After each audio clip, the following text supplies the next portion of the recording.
but their power can't be measured by the luxury of their homes. Their power is supernatural. They are the incarnation of a god.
Royal Africa ignores frontiers and states.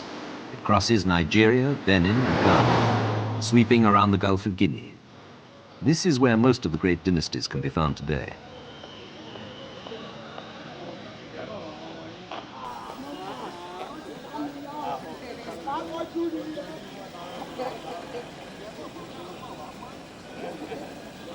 I will, Emmanuel. Okay. Nice to see you again. Okay. All right. Yeah. Bye-bye. Okay. It was only marshland, but it was the center of the earth. By planting a seed, the god Oduduwa made the royal tree grow and gave birth to the holy city of Ife. That invitation we still have about many people they have not given to. Really? Yes. Find out which one they've given to a Relu of Lagos and find out from her whether she got an invitation tomorrow. A Relu of Lagos. His place in because he was looking after. It's around. Send for him. I want to know now. Juaben, Oduduwa's heir, is the 50th king of Ife.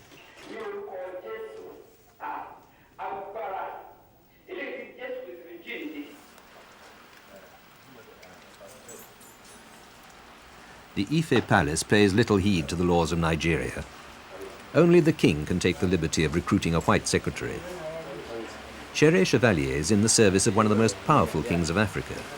The king of Ife is the sovereign of 15 million Yorubas who live in the south. Is the program? You done it? Yeah, so he wants 50 copies. 50 copies. I want to go and buy the paper now. Well, we might have enough because there's some in here. Some plain paper, and there should be like some in the stationery. But then he also wants later on to do 50 copies of his speech. What? I was in London at the time, and it was just advertised in one of the free magazines that you get. They were advertising for a PA secretary to a Nigerian dignitary. And of course it didn't say that was for a king then, so I think they were just interested in somebody who had English skills, secretarial skills, and somebody that was interested in Nigeria, Africa. Okay, well, from what I can gather, Africans have very extended families, so they might be under pressure to talk a lot. Whereas if a foreigner comes in, why would they want to talk about business matters? So I think it's a lot of to be confidential. There was a Nigerian secretary who works in London, and she sort of gave me the basic guidelines about what to do, like before you enter the room that Kabisi is there, you must take off your shoes, then you must kneel when you first see him. When he walks into a room, you must stand up. But then also, if I feel as if I've done something wrong, I ask Kabisi, Kabisi, what do I do now? And sometimes he'll say to me, where are your shoes? And I'll say, I left them outside, I wasn't sure what was the right thing to do. So, he's very approachable, he will say to me, and he's explained to me that when we're sitting down or in a room that I must be a little bit lower than him. That's why it's easier for me to sit on the floor.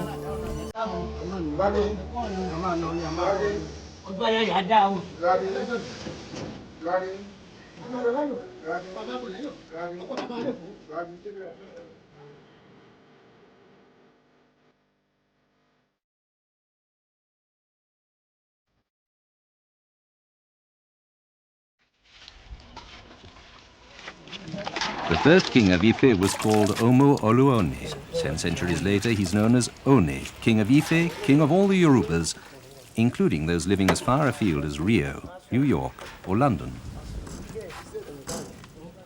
Today, he's extremely rich. He's an investor in Germany and a shipbuilder in Poland. He has an office in Tokyo, a residence in London, and 200 slaves in his palace. They were born into slavery. They're not paid wages, but are given food and board. They've chosen to stay in the service of the court. They're the descendants of former captives. The shaved head is a traditional sign of their servitude.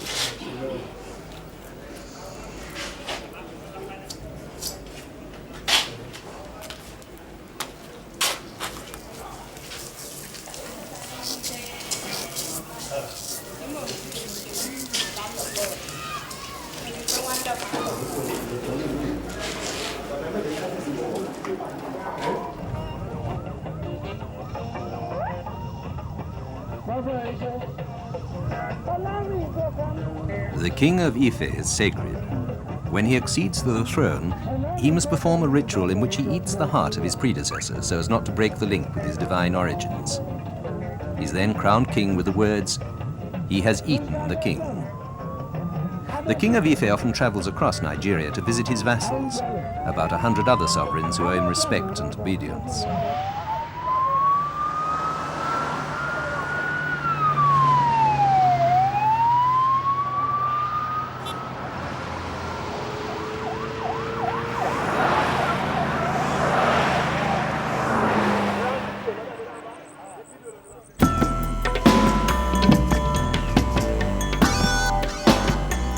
Caravans come down the road which leads to Allada, taking salt from Mali to the Gulf of Guinea. This was also the road of the slave trade, the activity which made the kingdom of Allada rich. Allada's creator, Ajauto the leopard, raped a princess under a tree and she gave birth to its first king. His successors still live in the kingdom, and the leopard Ajauto is still their symbol.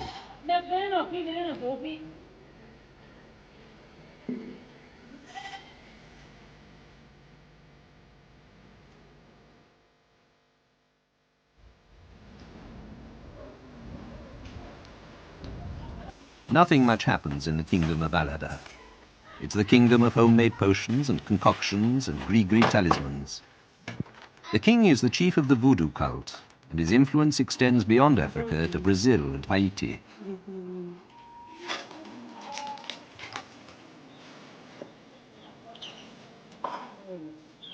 Rita.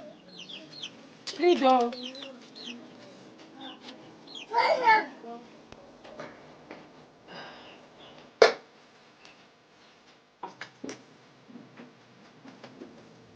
As he's the incarnation of a god, he can't wash or dress himself. No one has the right to see him sleep, drink or eat. And his 2 wives have to kneel when they prepare his meals for him.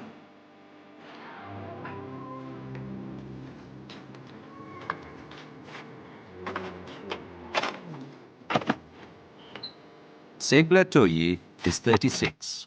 He used to be an engineer and lived in Cotonou, in a comfortable house with a telephone and electricity. He often traveled to Europe. But the spirit of his ancestors decided on a different destiny.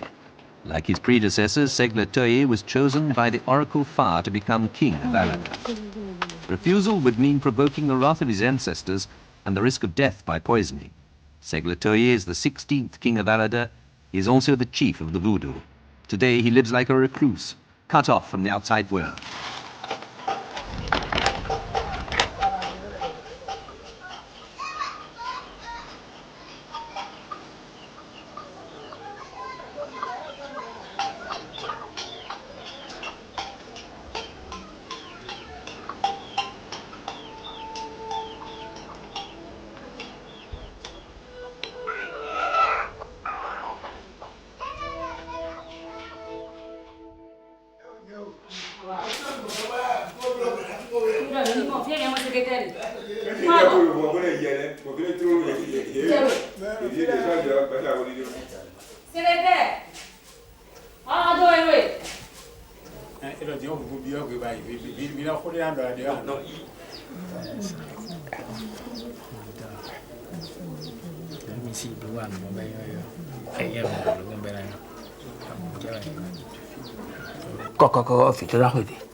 It is the king of Allada's first wife who chooses the clothes for every moment of the day from his royal wardrobe. Dressing like eating is a succession of well-defined traditional rites. At the palace, power is exercised in slow motion and by the royal we.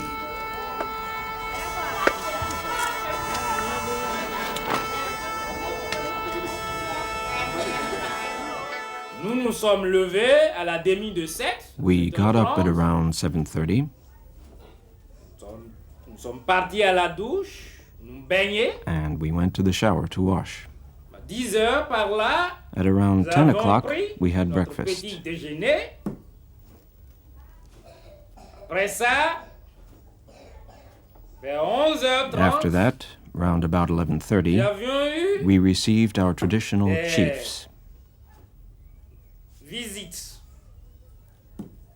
de nos chefs traditionnels, de nos petits rois. The little kings in our court. À la cour ici. Et on a eu à And débattre we discussed the problems of the kingdom. des problèmes du royaume comme d'habitude. As usual, Parce que nous venons d'être because we have just intronisés. come to the throne, Il y a beaucoup de problèmes and à la because cour there are lots of royale. problems On a eu at the à royal parler, court. n'est-ce pas, surtout sur le culte vaudou. we talked about the voodoo Nous cult, sommes appelés à réorganiser how to reorganize le monde it, du vaudou, and approach it in a histoire de concrete le way. rasseoir sur ses bases réelles. Ça, c'est notre tâche That's our most primordiale. vital Nous avons task. discuté de cela.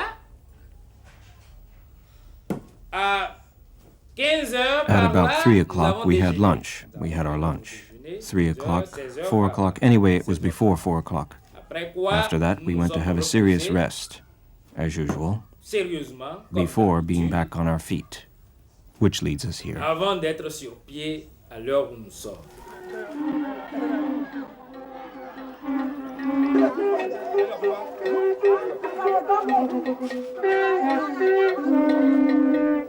Allada lives cloistered in his red palace. He hardly ever leaves it. At the end of the dry season, he goes to the temples of his ancestors to consult them in secret, hidden from view. He's taken there in a palanquin. Because they are sacred, the king's feet cannot touch the ordinary secular ground outside the palace. They would burn the ground and make it sterile. The king is carried by his subjects to his ancestors' tombs, to which he alone possesses the key.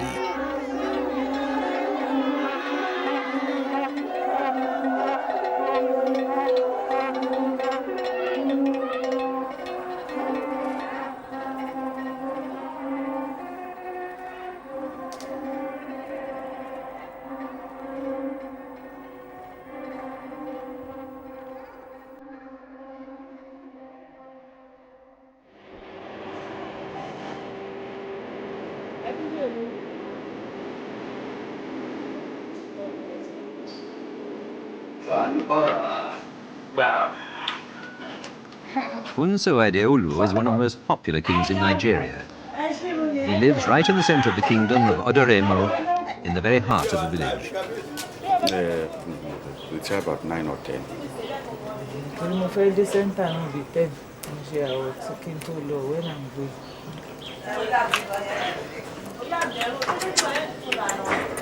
Ṣé lẹ́yìn yẹn kò sí nǹkan kan? Mo lè fẹ́ tọ́ mo fẹ́ ní kí ẹyá mi ní red naira fún tí n bá padà torí wọ́n ló di after Easter kan.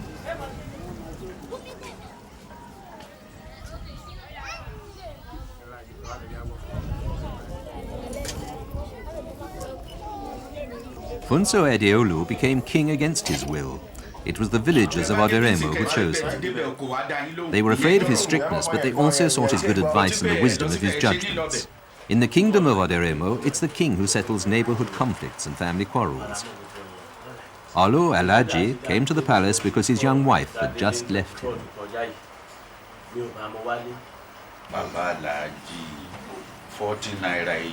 But Alhaji, do you realize that you only gave her 40 nairas a day? 40 nairas for 4 people.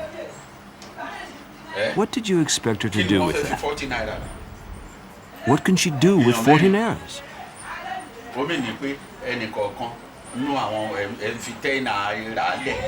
Really? What did you think she could do with so little money? I don't know.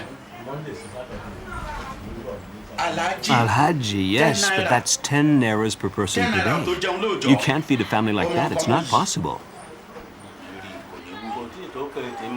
I did give her enough, because I was the one who bought clothes for her and for the children. When she came to live with me, she had nothing.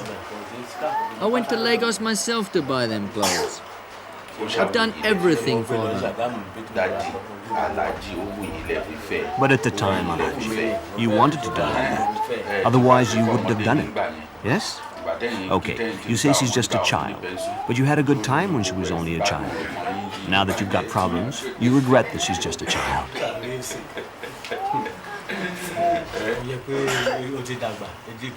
One of the children is with me. The others are on holiday for the moment. But as soon as school starts again, people will notice that she has left me. And the children will see that their mother has gone.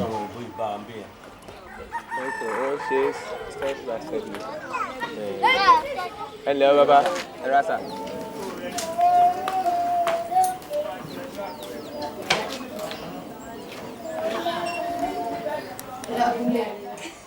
Sometime in 1990, a powerful delegation came to my office in Lagos, and I was convinced that I should come to take this position, and that was how I decided to come, and went through all the process, and the government approved, and I was crowned on the 22nd of February, 1990. Just immediately before I came onto the throne, I was producing my own films. But apart from that, I was also acting on a television program which was a very, very popular program, and which was the longest running soap on the Nigerian television. It ran for 22 years. And in that soap opera, I was playing the part of the next to the traditional ruler. On television, Funso Adeolu stood for honesty and integrity. The other royal figures were corrupt and dishonest. That kind of nonsense. That is a nonsense talk. Kabisi can never do that. We cannot know. We can. These days, anything can happen. Banshi, I don't think you are enjoying a comfortable balance of your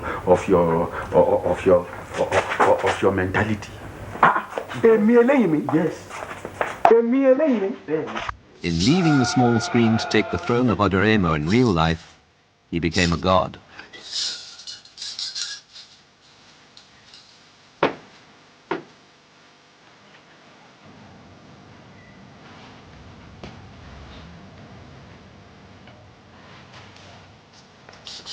Once a year, he appears for just a few minutes in his regal attire.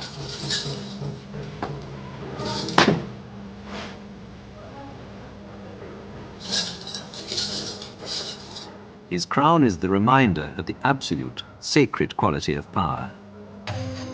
It's poison, to protect him from usurpers.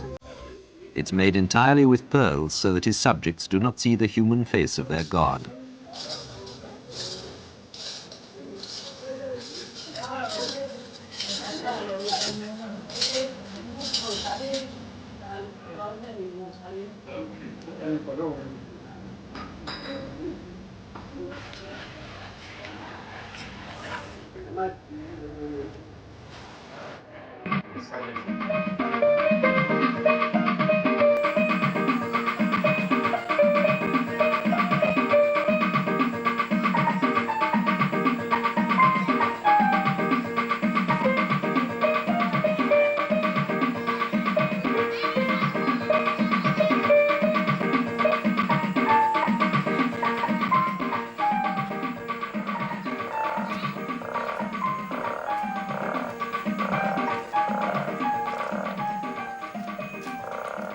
Afonso Adeolu is one of 16 Yoruba kings to have a crown made of pearls, one of the 16 branches of the palm tree which the god Oduduwa planted at Ife.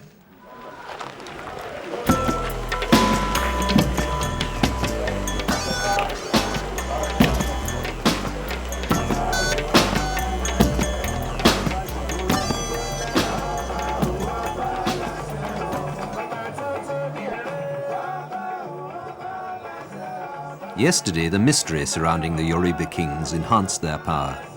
Today, it's the luxury of their cars, their receptions, and their clothes that have become the signs of royalty.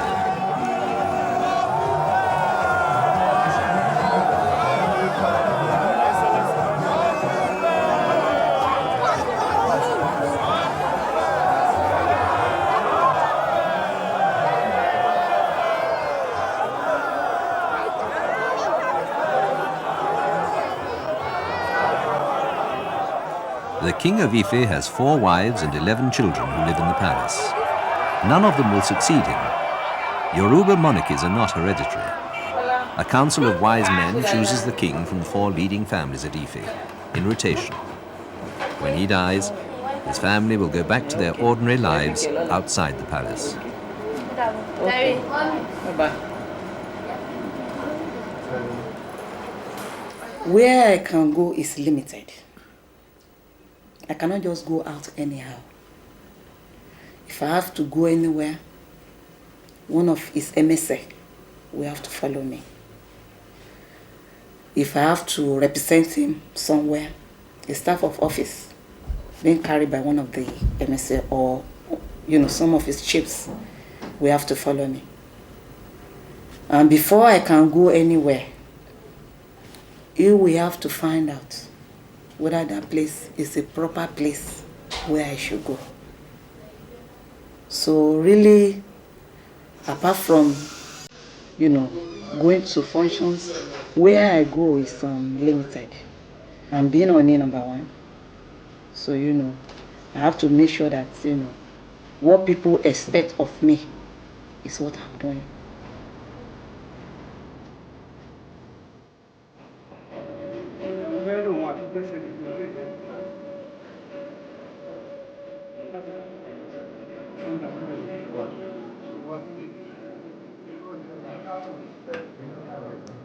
Protocol is restricting for everyone. The rhythm of life in the palace is punctuated by audiences, and tradition takes over. It's the only time the royal family meets its subjects.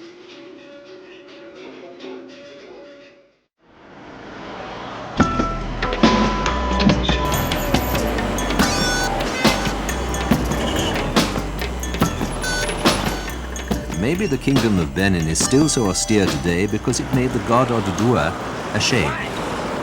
The first king of Benin was a drinker, and Oduduwa expelled him.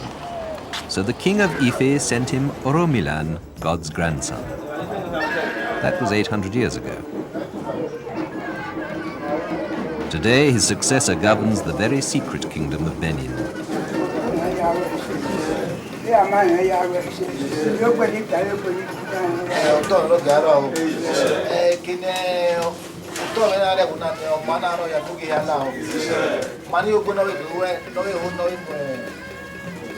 Noza Ezekure is the chief priest in the kingdom. His role is one of the most important in the court and has been handed down from father to son since the 13th century. Noza Ezekure is in charge of the kingdom's major rituals and protects the king spiritually. He organizes sacrifices in his temple according to a complex traditional calendar. Tradition forbids the priest from revealing the true nature of sacrifices to the uninitiated. They're always linked to the ancestors and the king.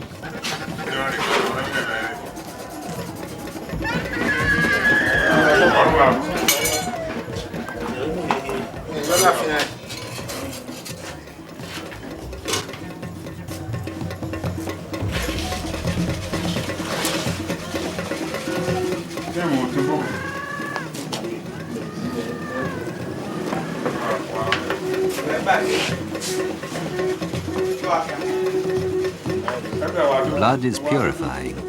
It marks all the important moments of the history of the kingdom. Less than 100 years ago, when English troops were on the point of entering the capital, the inhabitants of Benin offered their bodies in a ritual sacrifice to save the king. In vain. When the English entered the town, they found it deserted. The smell of blood was unbearable. Since then, sacrifices accompany all major ceremonies.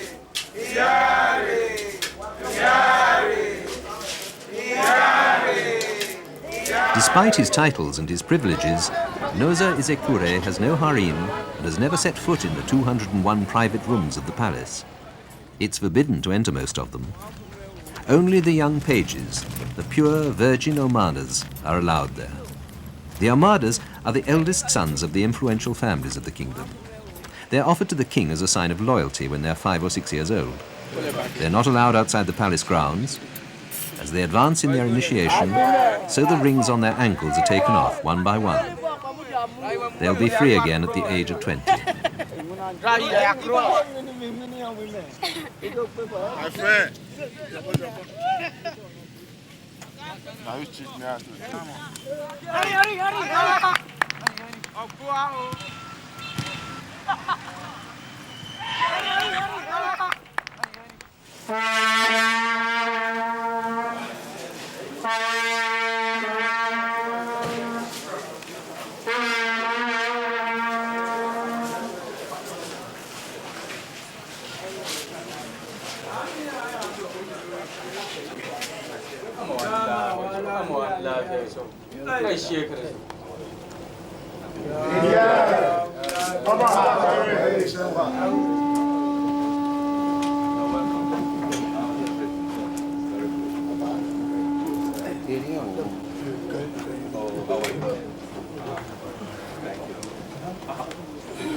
The power of Salomon Erediwa, king of Benin, comes from the secret surrounding him. He's protected from impure things and people by his chiefs, who let no one come closer than 10 yards. He's so sacred that if a woman were to touch him, even by accident, he would have to marry her or give her to one of his chiefs. He's a Cambridge University graduate and has been king of Benin for 15 years. He is known as the son of the man who controls the day, the night, and human life. The son who is at the origin of things and people, beauty personified.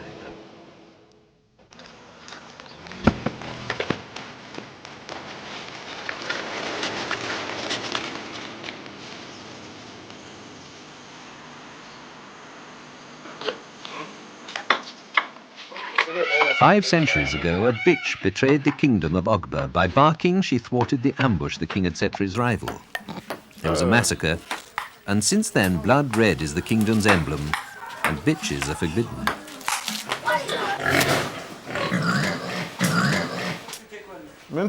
Shukumela, king of Ogba, has 4 wives and 30 children. Well? That's a large family to feed.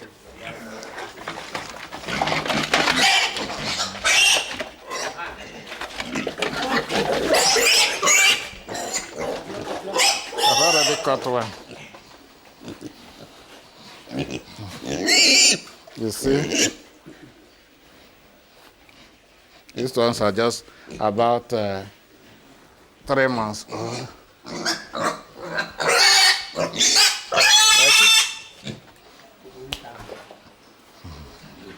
Okay?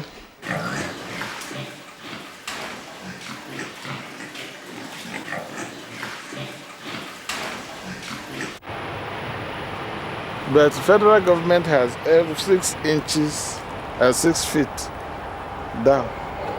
Anything below 6 feet belongs to the federal government. That's what the law says. Well, that is the irony of it. I am not rich because the whole oil goes to the federal government. But what do we have? If you are rich, will you go to tend the pig?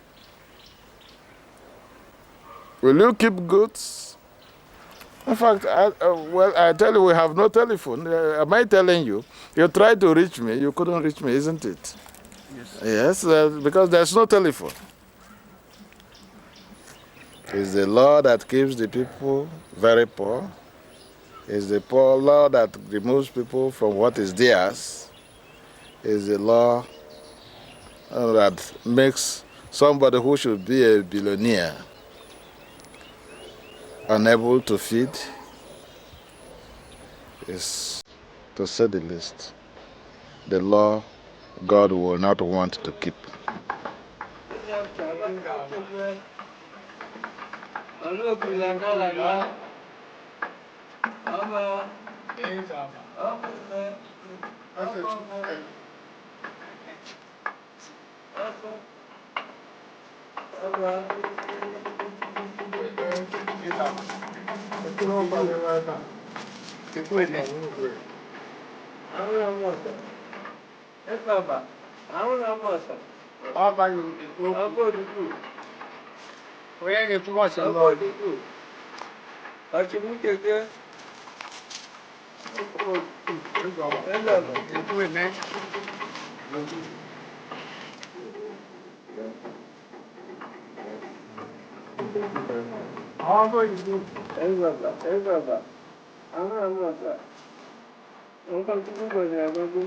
The king was dressed in his bedroom before the chief's council meeting. His costume weighs over 30 kilos. It's the same one that's been worn for 4 centuries. It's made from coral pearls.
The Western civilization, the Western world, all the civilized nations, developed nations, have lost the basics which they have to go back to learn again.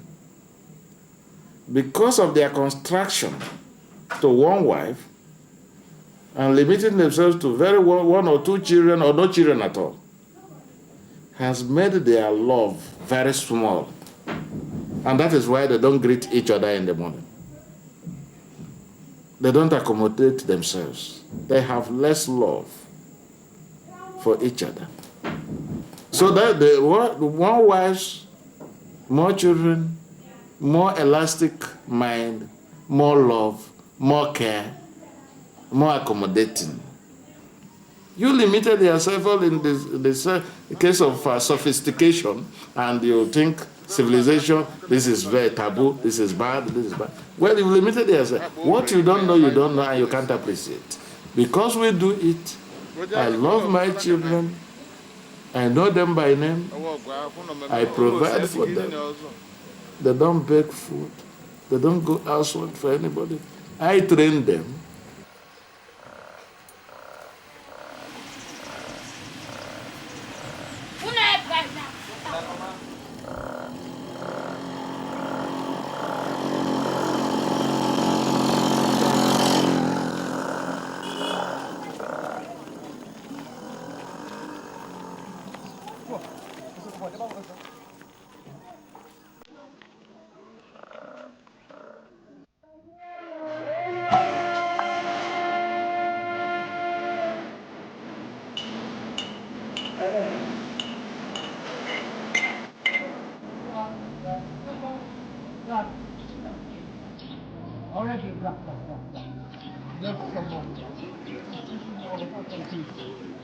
Nana Oyoyo Siribori is 42.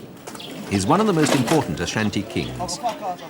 Deprived of his kingdom's gold by the government of Ghana, he set up his own company. When you have a general picture, Every morning he goes to his palm oil mill. But this is not his only break with tradition, nor his only concession to the modern world.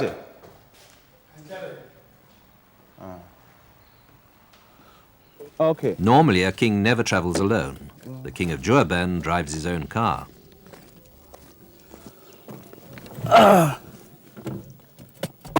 But I'm doing this so that you have a better appreciation of the things that we are able to do ourselves. I think it will make a better appeal, because in Europe you drive yourself most of the time.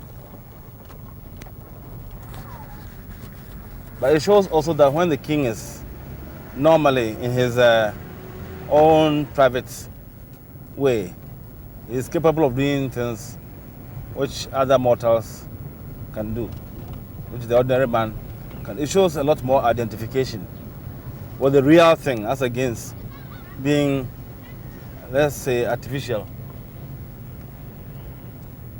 Because with time, some of our customs and traditions change. And some of the changes may come along with, see, they say, we want us to stop here and see how we can.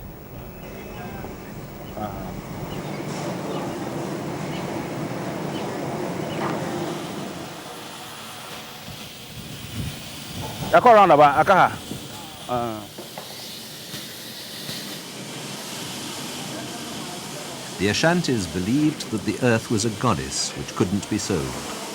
She belonged to the ancestors. The king alone was her guardian. Today, this factory is his kingdom. It provides work for 120 of his subjects. Let's see our laboratory. Unfortunately, you don't burn these things. You see, we put them in the boiler, but somebody just set fire to them. I work as a king for about 50% of the time, and I work as a businessman for about 50% of the time. The king has a lot of land, I agree, but the income from the land is not sufficient to support the king's and himself and his family, and to support the running of the state. Because I told you that the subjects of the king work on the land for free. They don't pay any tribute for working on the land. And because of that, the income from the land is not sufficient.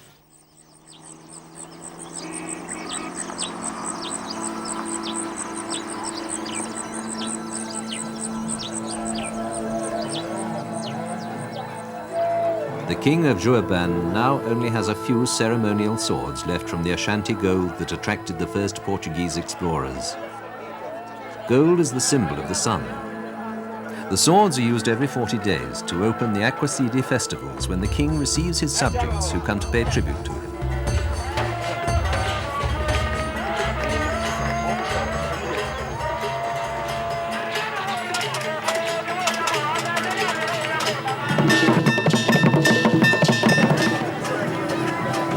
Like his ancestors, the king of Juaben has a servant to help him hold up his arms, heavily weighed down with gold.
Now and until you die, you will be a chief vassal of the King of Ife.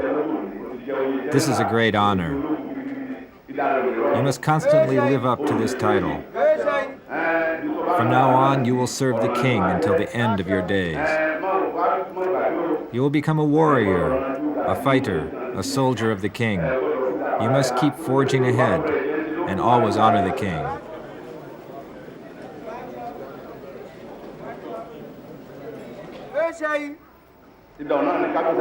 Here is your sword.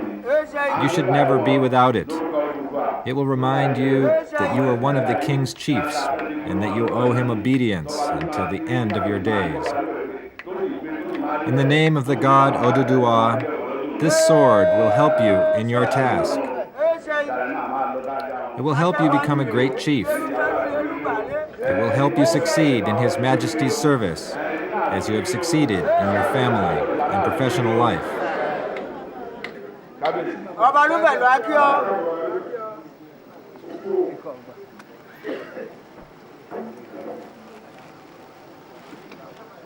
Behind the tradition, behind the ritual and the initiation, the King of Ife exercises his influence and his authority by bestowing titles on his vassals. When a vassal is admitted to the rank of chief and becomes a dignitary, he commits himself in exchange to put his influence, now and in the future,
part of his sacred power.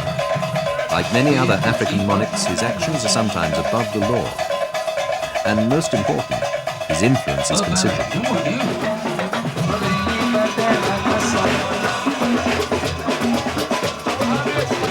When he invites King Suni Ade to his palace for the pleasure of about 15 other kings and politicians from among the most influential in Nigeria, it's no longer a time for talking about the god of Jour or their ancestors, but rather a time for strengthening the links between the kings and today's powers that be. Oh,